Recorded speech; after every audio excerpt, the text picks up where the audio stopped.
Baik, bercakap soal Belanjawan 2021 ni, kita nak bersama dengan Dato' Azizah Mohamad Don, Ahli Parlimen Beaufort dan juga Pengerusi MARA.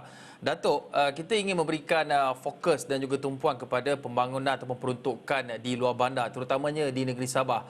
Kalau kita lihat pada tahun 2019, tahun 2020, peruntukan untuk luar bandar sebanyak 10.9 bilion ringgit dengan fokus pembangunan seimbang di semua kawasan.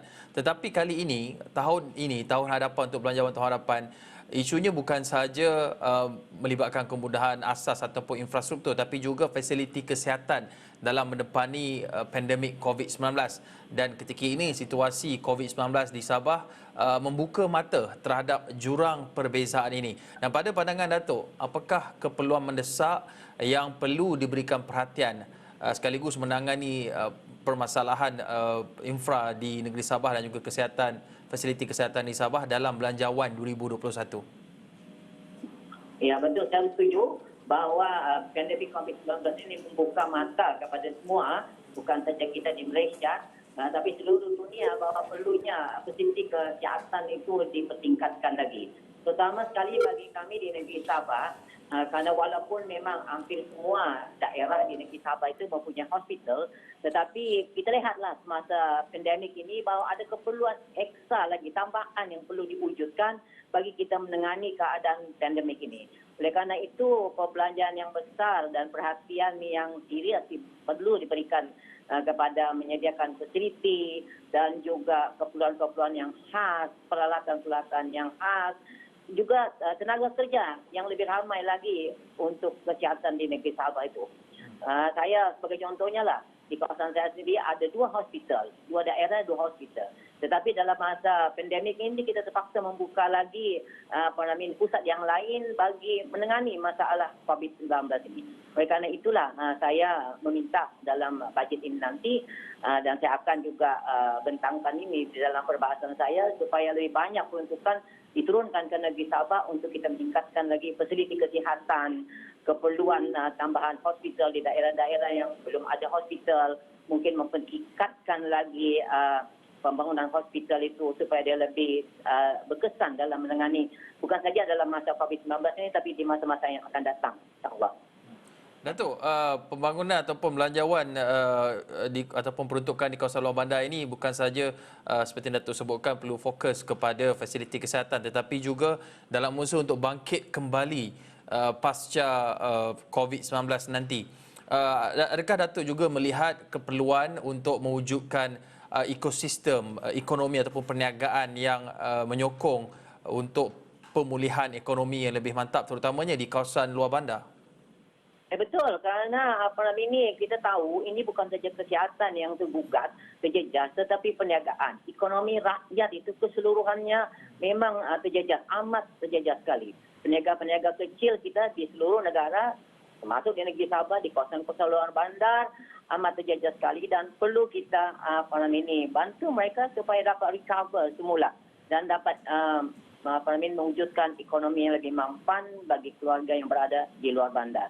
Oleh itu sekarang ini dengan norma baru perlunya secara perniagaan secara online seperti begitu semua ini, maka infrastruktur talian online, internet semua ini perlu dipertingkatkan lagi. Kita tahulah di negeri Sabah ini adalah satu masalah yang besar khususnya di kawasan-kawasan luar bandar.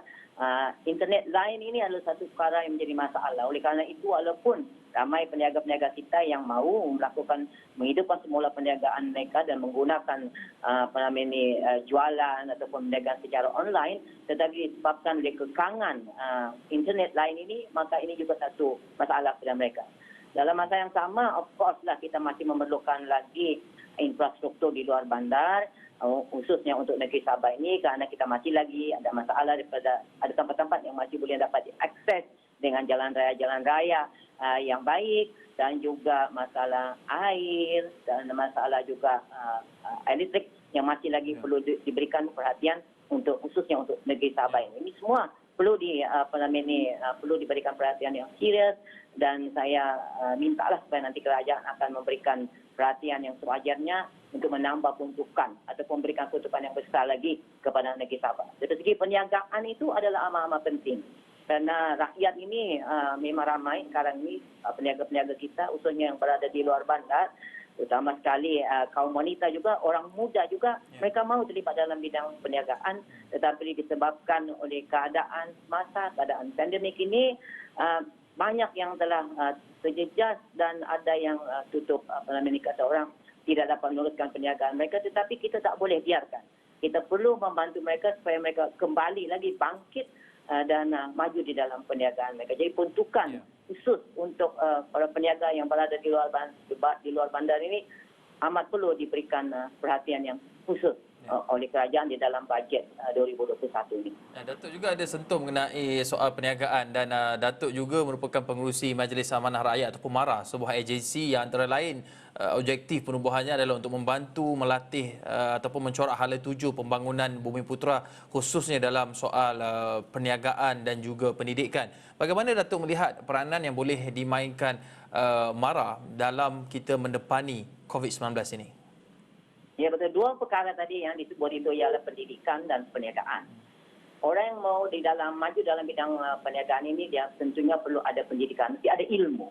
Oleh kerana itu, MARA juga selama ini memang memberikan tumpuan kepada memberikan ilmu kepada semua rakyat, anak-anak muda kita belajar sampai ke luar negara, sampai ke peringkat yang tertinggi supaya mereka boleh kembali dan berkhidmat di negara kita Malaysia. Dan di kalangan mereka itu adalah terdiri pada peniaga-peniaga. Ada di antara mereka yang sudah pun berjaya. Dan kita mahu ini diteruskan supaya lebih ramai lagi kaum Bumiputera kita terlibat di dalam bidang perniagaan ini, di dalam sektor keusahawanan ini. Dan ini akan diteruskan oleh MARA. Dari segi perniagaan pula, disebabkan oleh keadaan COVID ini juga memang ramai peniaga-peniaga ataupun usahawan di bawah MARA, sama ada yang dididik oleh MARA ataupun yang diberikan pembiayaan oleh MARA. Memang ada yang terjejas amat teruk sekali semasa pandemik COVID-19 ini. Oleh kerana itu, kita di MARA sudah pun membantu mereka dengan mewujudkan skim-skim untuk peniaga-peniaga kecil, usahawan kecil kita. Kita telah berbanja hampir 100 juta setakat semasa pandemik COVID-19 ini untuk membantu para peniaga kita. Daripada yang sekecil-kecilnya pada mereka yang besar. Sehingga daripada 5,000, 10,000 pinjaman yang kita bantu sehinggalah 1 juta ringgit kepada peniaga kita. Dan ini kita mau teruskan. Karena memang begitu ramai yang terjejas, beribu-ribu yang terjejas ini dan apa yang ada pada kita peruntukan tahun ini tentu tidak akan mencukupi kerana kita tahu keadaan pandemik ini akan masih lagi berterusan dan kesannya itu akan sampai ke tahun hadapan. Jadi pada tahun 2021 ini saya sebagai pengurusi MARA mewakili peniaga-peniaga Bumiputera kita di seluruh negara memintalah supaya akan ada tambahan yang lebih besar lagi kepada MARA peruntukan untuk kita, untuk para peniaga kita, untuk membantu mereka dapat ilmu yang baru sesuai dengan norma baru yang kita lihat pada hari ini dan juga untuk membantu yang akan lanjutkan pelajaran mereka sampai ke peringkat tinggi sehingga juga ke luar negara.